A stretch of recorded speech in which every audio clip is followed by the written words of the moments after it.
Hey guys, this is John, and this is the wrap-up video for the Master vs. Many game that I've had going on against you guys for the past few months.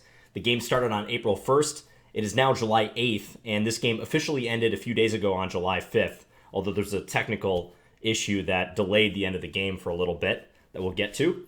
But let's run through the end of this game and see what happened. So the position that we left off on was after the Many played rook takes c3. We're in an opposite color bishop endgame, but there are rooks on board, so that doesn't necessarily mean that the position will be an automatic draw. I must be honest, I didn't have any great aspirations of winning at this point. I thought almost certainly the game would end in a draw, but I was still trying to play good moves, of course, and make the task as easy as possible, and possibly even play for a win if the Many opened the door at all. So I played bishop d2, hitting the rook. The Many played rook d3. I played bishop b4. The one imbalance we do have in the position, aside from the opposite color bishops, is the pawn structure. Black has a 2-1 majority on the queen side, and I have a 4-3 majority on the king side and in the center. So I figured if I was going to win this, it was probably going to be with the majority, somehow activating that.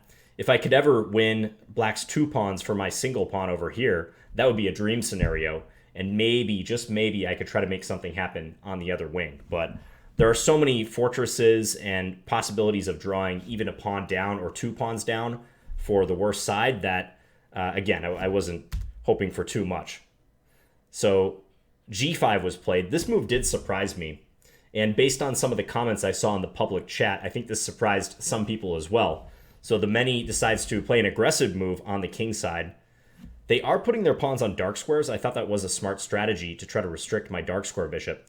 But this does weaken the black king. And in particular, there might be some motifs if my bishop ever comes back to this diagonal, trying to coordinate like a bishop and eventually getting a rook to h8. Pipe dream right now, but hey, we got to work with something in this endgame. So after g5, I just took the open file, rook c1. And now the Many played a5. And what they're going to do after bishop takes a5 is capture on a3 and just liquidate the queen side. So get it down to a single pawn versus none. I played my bishop back to c3. I did have some misgivings about playing bishop c3 because you can see that it blocks my rook down the file, but I was already trying to take aim at this diagonal, as I described. So here the Many played another interesting move, g4, and it almost seemed to me like the Many was trying to stir things up in this endgame, either draw by force or try to put me on my back foot and give me some tactical issues to worry about. That's what this whole g5, g4 operation, pawn a5, trying to deflect my bishop, that's how it seemed to me. So after g4, I don't think I want to take on g4 because then they take on e4 and black's bishop has a clear path towards g2. Then I would have to worry about rook a2. So I endeavored to keep my pawn structure intact. So I played my king up, king f2, just assisting in the defense of this pawn. The Many played h5. And here I played bishop e5, trying to make way for my rook to come in.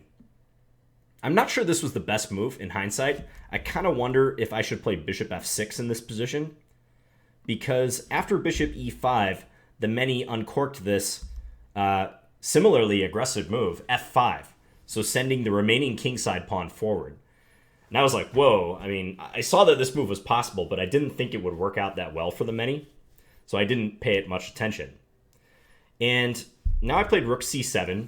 I didn't touch the pawns yet. I just played a tempo move on the bishop on b7. The Many replied with bishop a8, and I decided to take the pawn on f5. If I don't take, then there is a double attack on e4 to worry about, so I figured let's just capture the pawn. And I was calculating the ramifications of the coming sequence, and the Many played g takes f3. This is the most interesting point in the endgame. Definitely was for me, possibly for the Many as well. Because in this position, I used up almost all my time. 24 hours we have to think, so it's really not that much time. But I thought for like the maximum, because the line I really, really wanted to play was pawn to f6 right here. I wanted to advance this pawn, even though it ignores the pawn on f3. My thinking was that my threat of f7 check, king f8, and then bishop d6 would be sufficient to win the game, or close to it. I mean, at first I didn't see a defense for black. But then I started thinking about the line rook a2 check. Now I thought my king would go either here or here, trying to escape the checks. So let's say king e3.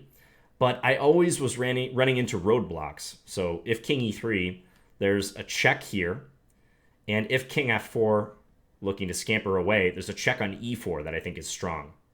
And if my king goes all the way up to f5, rook takes e5 check is the downer move. King takes e5, and now f2. And black is threatening to promote the pawn. Their king is pretty bare, but I couldn't find a win because let's say I play f7 check. They can just play king g7. I'm not promoting this pawn anytime soon. And if ever I bring my rook back to try to guard against f1 queen, black is playing bishop takes g2, assisting the pawn in promotion, and black even wins.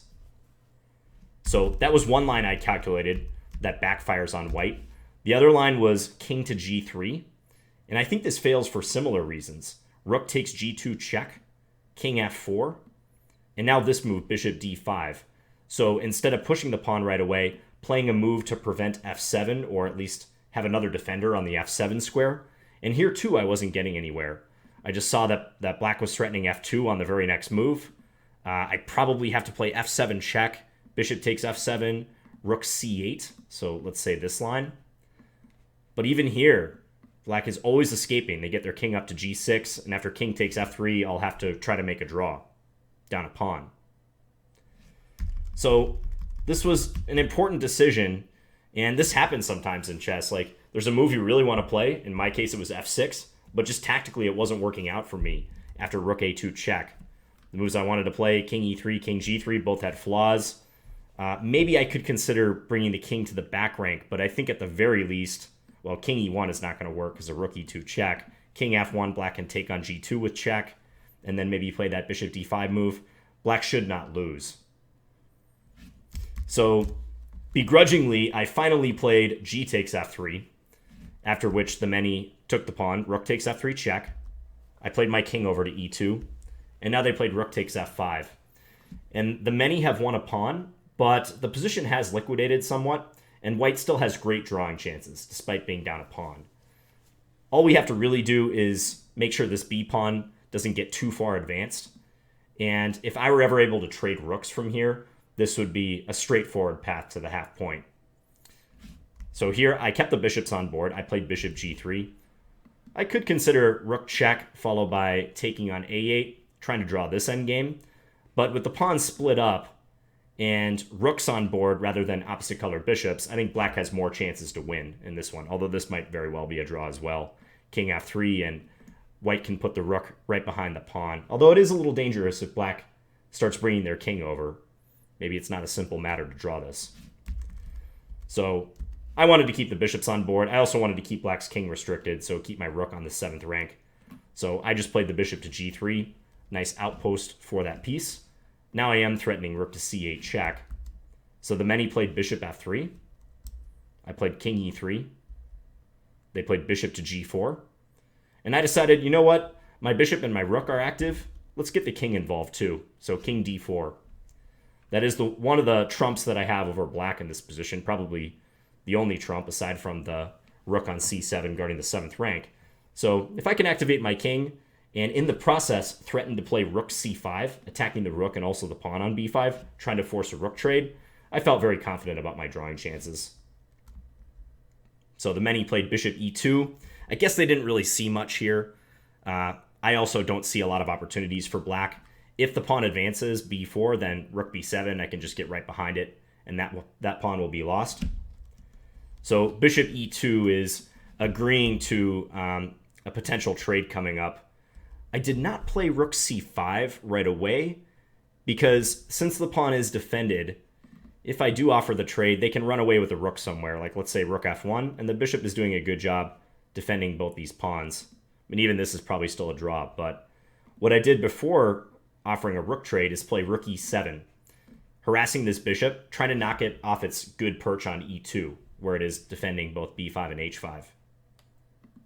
So rook e7, the many anchored the bishop with bishop to c4, and now rook e5. So this is the last subtlety, swinging the rook over to e7 up to e5. And not wanting to play the rook away somewhere and allowing rook takes h5, the many decided to capture on e5. I took with my bishop. The many played king f7. And with that move, they offered a draw. And it took a while for me to accept it. There was like a bug on chess.com, so I think it took like a week for me to be able to accept this draw. I hit draw like immediately. Of course, I'm not going to decline a draw here, but then the system was not allowing the draw to actually be scored. So the game was like dragging out for a while, and there were some funny comments in the public comments section. But yes, this position is a complete draw. All I would do is play the king over in front of the b pawn. So let's say king c3, black might play this. Let's say I play bishop b8.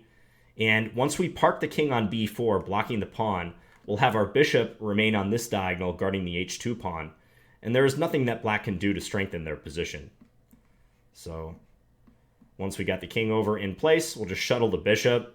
Black can do whatever they want, but they're never winning the h2 pawn. They're never getting a past h pawn, and we've already got the brakes on this guy. So complete draw, and a prime example of a fortress in an opposite color bishop endgame. So there you have it, the conclusion to the master versus many game. I do feel I blew some chances. I'm not sure about the endgame. I haven't analyzed this game in detail yet. These are just my observations shortly after the game is complete. So I feel like even in the rook and bishop versus rook and bishop endgame, I might have had some chances. I'm a little skeptical of what the many did with their kingside pawns. Something about this just seems wrong to me. It seems like black is overextending. But then again, after f5, like the best I could come up with very soon here was just trading down a pawn. So that can't be right. So I think somewhere in this vicinity I made a mistake. Also, if you recall from the last couple videos, I was describing the tactical error that very nearly cost me the game when the many played knight d3 and I played queen d4 instead of the superior move queen d6. At least I think it's the superior move. So perhaps I had some chances in the middle game as well with the two bishops against the many's bishop and knight. But overall, I think this game was well played by both sides. I don't see any major point in the game where either the many or myself went astray, just some minor errors here and there.